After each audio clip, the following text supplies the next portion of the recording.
objective. So, the objective is define Java expressions, identify and demonstrate the use of different Java operators, and use Java expression in programming. So, what is Java expression? Java expression is a combination of variables, literals, identifiers, and operators with the common goal of producing a result. And it can also produce different types of results depending on nature. The uses of expressions, compilation of values, fundamentals for a program tasks such as basic arithmetic operations, assignment of values to declared identifiers to allow use of its parent program, method, or class. And the last is control the flow of execution in a program based on a given directive or purpose. So, Java operators. In Java, operators are symbols that perform operation on variables and values, and they allow you to manipulate data, compare values, and make decisions. Here's a breakdown of the different types of operators you'll encounter in Java. So, arithmetic operators. Operators perform basic mathematical operations such as additions, subtraction, multiplication, division, and finding remainders. So, addition adds two numbers together. Subtraction, subtract the second number from the first. Division, divides the first number by the second. So, modulus returns the remainder after dividing the first number by the second. Arithmetic operators are the foundation for increment and decrement. Increment and decrement are special operators in Java that allow us to quickly add 1 or subtract 1 from a number. So, increment, which is plus. It increases the value of a variable by 1. So, decrement, which is double minus, decreases the value of variable by 1. So, 1 is pre-increment, which is plus a. It increases the value before it used in the expression. 2. Post-increment, a plus. It increases the value after its use in the expression. Number 3 is pre-decrement, which is minus a. That is called pre-decrement. It increases the value before it used in the expression. Or post-decrement, which is a minus. Assignment operators. Assignment operators are used to assign values to variable in Java.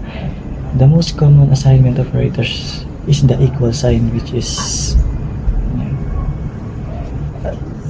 equals assignment.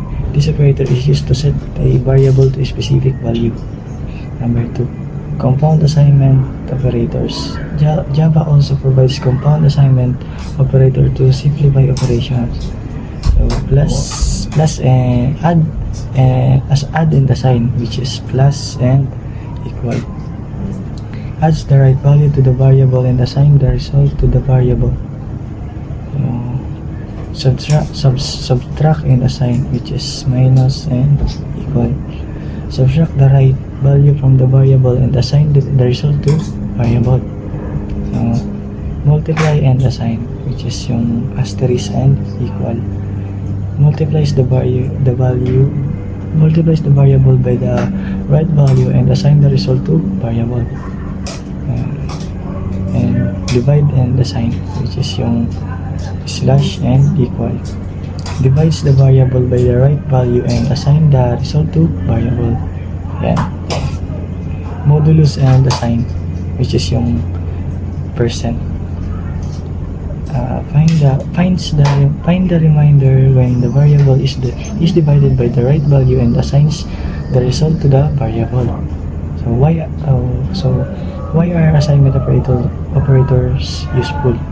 So simplify the code. Assignment operators like plus and equals and Add and assign, and multiply and assign. Save you from writing longer expression.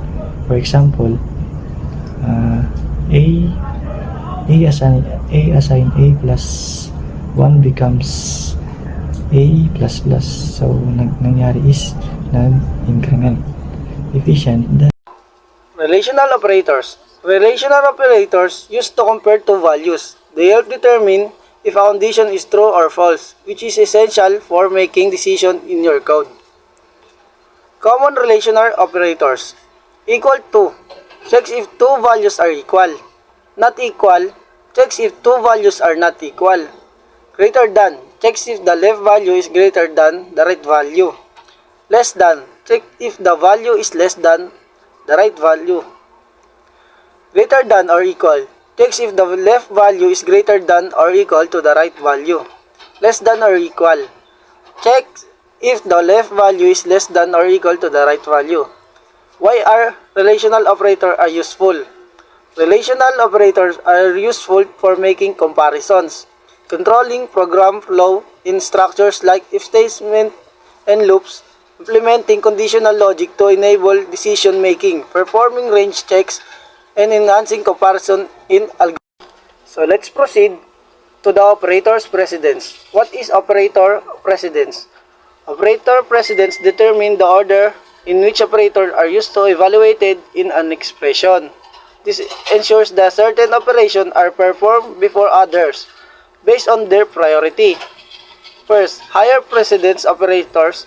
Operators with high precedence are evaluated first. For example, multiplication and division have higher precedence than addition and subtraction. Second, parentheses. Parentheses have the highest precedence expression. Inside parentheses are evaluated first no matter the operator. Third, associativity.